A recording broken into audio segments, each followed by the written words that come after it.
Hello,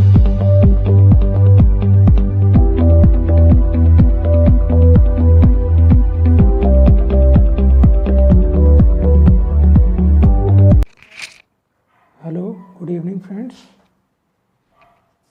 welcome to the current affairs quizzes. आप सभी current affair quiz में स्वागत है। क्विज की शुरुआत करते हैं। आप भी बात करते हैं लास्ट डे पूछे गए क्वेश्चन की। लास्ट डे आपसे क्वेश्चन पूछा गया था कि हाल ही में समाचारों में देखा गया है बायो फोर्टिफिकेशन शब्द किससे संबंधित है, आपको बताना था। तो इसका सही आंसर है बायो फोर्टिफिकेशन शब्द संबंधित है खाद्य फसलों के पोषण मूल्य में वृद्धि से। आज जानते इसके बारे में। यह एक पारंपरिक पौधों के प्रजनन, कृषि विज्ञान प्रथाओं या जैव प्रौद्योगिकी के माध्यम से एक फसल में विटामिन और खनिज के घनत्व में वृद्धि करके खाद्य फसलों के पोषण मूल्य में बढ़ाने की प्रक्रिया है। बायो फोर्टिफिकेशन एक प्रक्रिया है जिसके तहत टेक्नोलॉजी के माध्यम से या किसी अन्य प्रकार से पौधों के अंदर विटामिन और खनिज लवणों का इनपुट किया जाता है उनका। और इसका अभी चर्चा में इसलिए आया है क्योंकि पीएम ने हाल ही में विकसित 17 जैव विविधता वाले किस्मों के 8 फसलों को राष्ट्र को समर्पित किया है। इसका महत्व यह है कि ये 7 फसलें पोषण मूल्य में 3 गुना ज़्यादा प्रभावशाली हैं। ये फसलें सामान्य भारतीय थाली को पोषक तत्वों वाली थाली में बदल देंगी। तो जैसा भी हम देख रहे थे, अभी विश्व हंगर रिपोर्ट आई है, उसमें भारत की कुपोषण दर आप कमेंट करिए कितनी है। तो 27% लोग अभी भारत में कुपोषित हैं। तो इसके द्वारा फसलों में पोषण वृद्धि करके कुपोषण की दर को कम किया जा सकता है। तो उसके लिए सरकार के द्वारा यह प्रयास किया जा रहा है। तो ये बात याद रखिएगा, ये बहुत ही इम्पोर्टेंट टॉपिक है, कई परीक्षाओं में आ सकता है। अब आते हैं आज के क्वेश्चन नंबर 1 पे। क्वेश्चन नंबर 1 है, द बैटल ऑफ बिलोंगिंग नामक पुस्तक के लेखक कौन है? आपके ऑप्शंस हैं। Option A Milind Soman, option B Aaron Daruwala, option C Ruskin Bond, option D Shashi Tharoor. आप बता सकते हैं। ये पुस्तक नवंबर में लॉन्च होने वाली है। तो इसका सही ऑप्शन है ऑप्शन डी शशि थरूर। याद रखिएगा। आज जानते हैं इस पुस्तक के बारे में। शशि थरूर एक प्रसिद्ध लेखक और राजनीतिक हैं, जैसा आपको पता है कांग्रेस से सांसद भी हैं। द बैटल ऑफ बिलोंगिंग नामक पुस्तक के लेखक हैं। यह नवंबर 2020 में रिलीज होगी। उन्होंने इस पुस्तक को दुनिया भर में विशेष रूप से भारत में राष्ट्रवाद के सिद्धांत, विकास और अभ्यास का वर्णन अपने मैग्नम ऑपस के रूप में किया है। पुस्तक को एलिफ बुक कंपनी द्वारा प्रकाशित किया जाएगा। तो ये काफ़ी इंपॉर्टेंट पुस्तक है। शशि थरूर एक अच्छे लेखक भी हैं, उनकी कई पुस्तकें भी अभी फेमस हैं। तो आने वाली पुस्तक है द बैटल ऑफ बिलोंगिंग। ये देखिए इसके बारे में, the battle of belonging on nationalism, patriotism and what is means to be Indian. राष्ट्रीयता, देशभक्ति और भारतीयों के लिए इसका क्या मतलब है, शशि थरूर द्वारा लिखी गई पुस्तक है। आइए क्वेश्चन नंबर 2 की ओर चलते हैं। क्वेश्चन नंबर 2 है, किस राज्य केंद्र शासित प्रदेश में माई टाउन माई प्राइड कार्यक्रम शुरू किया गया है? आपको बताना है कि माई टाउन मेरा शहर मेरा गर्व यह कार्यक्रम कहाँ शुरू किया गया है। आपके ऑप्शन हैं। Option A Jammu Kashmir, option B Kerala, option C Gujarat, option D Pondicherry. तो इसका सही ऑप्शन है option A Jammu and Kashmir. Jammu Kashmir बहुत ही इम्पॉर्टेंट है हर तरह से भारत के लिए। जानते इसके बारे में। जम्मू कश्मीर के लेफ्टिनेंट गवर्नर मनोज सिन्हा ने माई टाउन माई प्राइड नामक एक आंदोलन की घोषणा की है। इसे बैक टू विलेज कार्यक्रम की तर्ज पर शहरी क्षेत्रों में दरवाजे पर शासन प्रदान करने के लिए 19 अक्टूबर से लागू किया जाएगा। इसे आज ही से लागू किया जा रहा है। कार्यक्रम के 3 मुख्य उद्देश्य हैं, कस्बों में सार्वजनिक पहुँच, ज़मीनी लोकतंत्र को मजबूत बनाना और दरवाजे पर सेवा वितरण करना है। तो आपको पत्ते से पता ही है, जम्मू कश्मीर अब वर्तमान समय में केंद्र शासित प्रदेश है। तो वहाँ पे गवर्नर जनरल होते हैं, लेफ्टिनेंट गवर्नर होते हैं, जो मनोज सिन्हा जी हैं। मनोज सिन्हा अपने उत्तर प्रदेश के ही हैं, गाजीपुर के। तो इस तरह भी याद रखिए। और लद्दाख और जम्मू कश्मीर 2 अलग अलग केंद्र शासित प्रदेश हैं। तो अभी वहाँ लेफ्टिनेंट गवर्नर होते हैं। ठीक है, याद रखें। अब आते हैं क्वेश्चन नंबर 3 पर। हाल ही में प्रकाशित लैंसेट मेडिकल रिपोर्ट के अनुसार भारत की जीवन प्रत्याशा क्या है? जीवन प्रत्याशा पर यहाँ बात हो रही है। आपके ऑप्शन हैं, ऑप्शन ए 59.6 साल, ऑप्शन बी 70.8 वर्ष, ऑप्शन सी 80.2 वर्ष, ऑप्शन डी 75.6 वर्ष। तो आपका सही ऑप्शन है ऑप्शन बी 70.8 वर्ष। 70.8 वर्ष भारत में लोग जीते हैं। Average life of India is around 20.8 years. हाल ही में प्रकाशित लैंसेट चिकित्सा रिपोर्ट के अनुसार भारत की जीवन प्रत्याशा 70.8 वर्ष है। भारत में जीवन प्रत्याशा 1990 में 59.6 वर्ष से बढ़कर 2019 में 70.8 वर्ष हो गई है। केरल में जीवन प्रत्याशा बढ़कर 77.3 साल हो गई है। उत्तर प्रदेश की जीवन प्रत्याशा 66.9 वर्ष है। रिपोर्ट के अनुसार भारत में मातृ मृत्यु दर में कमी आई है, मतलब जो माताएं बच्चे को जन्म देते समय उनकी मृत्यु में अब कमी आई है इस रिपोर्ट के अकॉर्डिंग। ये रिपोर्ट एक मेडिकल जर्नल है द लैंसेट, इसके अकॉर्डिंग प्रस्तुत की जाती है, तो याद रखें। अब आते हैं क्वेश्चन नंबर 4 की तरफ। केंद्रीय स्वास्थ्य मंत्री द्वारा दी गई घोषणा के अनुसार भारत किस वर्ष तक ट्रांस फैट मुक्त बन जाएगा?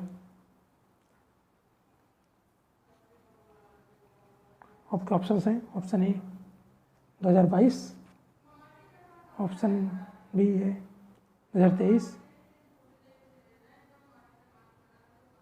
ऑप्शन सी है 2024, ऑप्शन डी है 2025। केंद्रीय स्वास्थ्य मंत्री हर्षवर्धन सिंह ने इसकी घोषणा की है, आप बता सकते हैं। इसका करेक्ट ऑप्शन है ऑप्शन ए 2022। आइए देखते हैं इसके बारे में। 16 अक्टूबर 2020 को केंद्रीय स्वास्थ्य मंत्री डॉक्टर हर्षवर्धन ने घोषणा की है कि भारत 2022 तक ट्रांस फैट फ्री हो जाएगा। यह लक्ष्य विश्व स्वास्थ्य संगठन के लक्ष्य से 1 साल आगे है। ट्रांस वसा या ट्रांस फैट आंशिक तौर पर हाइड्रोजनीकृत किए गए वनस्पति तेल, आहार, वसा तथा मार्जरीन में पाया जाता है। जो हम फास्ट फूड खाते हैं सबसे ज़्यादा ट्रांस फैट उससे मिलता है बॉडी को। ये सबसे हानिकारक प्रकार के वसा हैं जो हमारे शरीर में किसी भी अन्य आहार की तुलना में बहुत अधिक प्रतिकूल प्रभाव डाल सकते हैं। ये देखिए ट्रांस फैट, आप बर्गर, पॉपकॉर्न्स एंड पिज्ज़ास, तो जितने भी फैटी फूड्स हैं ये ट्रांस फैट को बढ़ावा देते हैं, तो याद रखें और कम से कम इनको उपयोग करें फास्ट फूड का। अब आते हैं क्वेश्चन नंबर 5 की ओर। सुप्रीम कोर्ट द्वारा पंजाब, हरियाणा और यूपी में पराली जलाने से रोकने के लिए किसे वन मैन पैनल के रूप में नियुक्त किया गया है? आपके ऑप्शन हैं, option A Kurian Joseph, option B एम्बोई Lokur, option C Deepak Mishra, option D Ranjan Gogoi. आप बता सकते हैं। बहुत ही इम्पोर्टेंट न्यूज़ है ये। हर वर्ष गेहूं की खेती के दौरान इस बार इस मुद्दे पे बात होती है, तो इसका सही ऑप्शन है ऑप्शन बी एम्बी लोकुर। आइए जानते हैं इसके बारे में।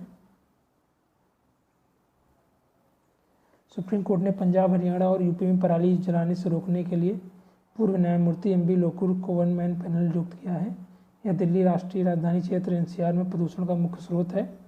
सुप्रीम कोर्ट ने पंजाब, हरियाणा, यूपी और दिल्ली के लिए ईपीएस के मुख्य सचिव को निर्देश दिया है कि वो इन क्षेत्रों में शारीरिक रूप से निगरानी करने में समिति की सहायता करें जहाँ पर ठूठ को जलाया जा सकता है और इसकी रोकथाम के तरीके दिए जा रहे हैं। क्योंकि आप जानते हैं गेहूँ की खेती के बाद उसकी ठूठें खेत में बची रहती हैं, तो किसान उन्हें जला देते हैं, जिससे बहुत ज़्यादा प्रदूषण दिल्ली के और एनसीआर के रीजन में फैलता है। तो इसी कारण दिल्ली में प्रदूषण वृद्धि ज़्यादा हो जाती है। इसे रोकने के लिए ही वन मैन पैनल के रूप में नियुक्त किया गया है। और आपको एक बात और याद रखनी है कि भारतीय कृषि संस्थान ने इन ठूठों से खाद बनाने की भी एक प्रक्रिया बनाई है, इस पर हम चर्चा करेंगे। आपको क्वेश्चन भी पूछा गया था इस बारे में, आप प्रीवियस वीडियो में देख सकते हैं, एक क्वेश्चन इससे पूछा गया है। ठीक है, अब आते हैं क्वेश्चन नंबर 6 की ओर। कौन से व्यक्ति हाल ही में यूनेस्को में भारत के अगले स्थायी प्रतिनिधि नियुक्त हो किए गए हैं? आपके ऑप्शन हैं Surendra Pal Singh, option A, option B Jitin R Rao, option C Vishal V Sharma, option D Rishabh S Sinha. तो आपका राइट ऑप्शन है option C Vishal V Sharma. आइए जानते हैं इनके बारे में। हाल ही में विशाल वी शर्मा को यूनेस्को में भारत के स्थायी प्रतिनिधिमंडल का अगला प्रतिनिधि नियुक्त किया गया है। पाठकों को बता दें कि विशाल पेरिस स्थित यूनेस्को मुख्यालय में भारत के स्थायी प्रतिनिधि जावेद अशरफ की जगह लेंगे। अभी इससे पहले जावेद अशरफ जी वहाँ के सदस्य थे, प्रतिनिधि थे, लेकिन अब भारत के प्रतिनिधि होंगे विशाल वी शर्मा। आइए जानते हैं यूनेस्को के बारे में। यूनेस्को अर्थात United Nations educational scientific and cultural organisation का लघु रूप है। इसका हिंदी मतलब है संयुक्त राष्ट्र शैक्षिक वैज्ञानिक एवं सांस्कृतिक संगठन। इसका कार्य शिक्षा, प्रकृति तथा समाज विज्ञान, संस्कृति तथा संचार के माध्यम से अंतर्राष्ट्रीय शांति को बढ़ावा देना इसका प्रमुख कार्य है। इसकी स्थापना 4 नवंबर 1945 को हुई थी। भारत इसका सदस्य 1946 में बना था। कभी कभी प्रश्न आ जाता है कि भारत यूनेस्को का सदस्य कब बना, तो इसका सही ऑप्शन होगा 1946 में। और वर्तमान समय में यूनेस्को के अध्यक्ष हैं आंद्रे अजोले, याद रखें। और फिर वर्तमान समय में 36 हेरिटेज साइट है जो यूनेस्को के अंडर है भारत की, इसे भी याद रखें। आइए क्वेश्चन नंबर 7 को चलते हैं। हाल ही में किसी अंतर्राष्ट्रीय भारोत्तोलन महासंघ का अंतरिम अध्यक्ष नियुक्त किया गया है।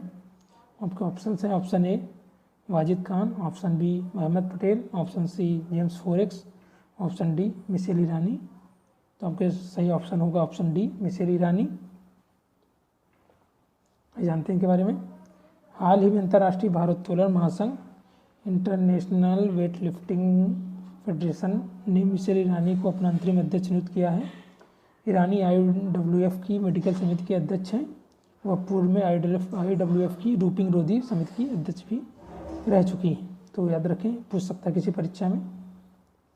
8वां क्वेश्चन है, किस बैंक ने 2020 central bank of the year का अवार्ड जीता है। इंपॉर्टेंट क्वेश्चन है, खासकर बैंकिंग और फाइनेंशियल एग्जाम्स के लिए। आपके ऑप्शन है भारतीय reserve bank, option B bank of Ghana, option C bank of England, option D reserve bank of Australia. तो आपका इसमें राइट ऑप्शन होगा option B bank of Ghana. ये है बैंक ऑफ घाना। जानते हैं इस बारे में। बैंक ऑफ घाना ने central bank of the year award 2020 जीता है। इसके अलावा mark Carney bank of England के गवर्नर हैं। उन्होंने central bank of the year award 2020 में गवर्नर ऑफ द ईयर का अवार्ड जीता है। सेंट्रल बैंकिंग अवार्ड्स केंद्रीय बैंकिंग समुदाय में उत्कृष्टता को पहचानने के लिए प्रतिवर्ष आयोजित किया जाता है। तो इस वर्ष बैंक ऑफ घाना जीता है। आइए थोड़ा सा जानते हैं घाना के बारे में। घाना गणराज्य है, पश्चिम अफ्रीका में स्थित एक देश है। वेस्ट अफ्रीका में यह एक देश है घाना। यहाँ की राजधानी है अक्रा और यहाँ की करेंसी है Ghanaian cedi GHS। A1 GHS equal to 12.61 INR। मतलब एक GHS एक घनानियन सेडी में हमारे 12.61 रुपये होते हैं। अर्थात भारत का पैसा कमज़ोर है घाना की करेंसी के तुलना में। तो याद रखें। अब आते हैं क्वेश्चन नंबर 9 की ओर। ये घाना का झंडे का निशान है। किस राज्य के सभी शहरी क्षेत्रों में पाइप से पानी के कनेक्शन प्रदान करने के लिए सुजल ड्रिंक फ्रॉम टैप की योजना शुरू की है। आपके ऑप्शन से option A Gujarat, option B Orissa, option C Maharashtra, ये ऑप्शन डी केरल। तो आपका इसमें राइट ऑप्शन होगा ऑप्शन बी उड़ीसा। यहाँ देखिए, CM श्री नवीन पटनायक ने वर्चुअली लॉन्च किया है इस योजना को। इसमें उड़ीसा के जो बड़े शहर है वहाँ पे पाइप की पानी के द्वारा जल प्रदान करने की सुविधा होगी। तो इसलिए यह योजना लॉन्च की गई है, Sujal drink from the tap mission. अब आते हैं क्वेश्चन ऑफ द डे की ओर। क्वेश्चन ऑफ द डे है, हाल ही में समाचारों में रहा स्टेटेंकेस कोविडा क्या है। आपको बताना है कि स्टेटेंकेस कोविडा क्या है। आप अपना आंसर कमेंट बॉक्स में कर सकते हैं। और आपके जो करंट अफेयर्स वीडियो हैं आपके वो आपको मॉर्निंग में ही मिल जाएंगे। इसके साथ ही आपको मैप बेस्ड ज्योग्राफी भी पढ़ाई जाएगी। तो उसमें आपको भारत के बारे में, भारत के ज्योग्राफिकल स्ट्रक्चर और भारत की नदियाँ, भारत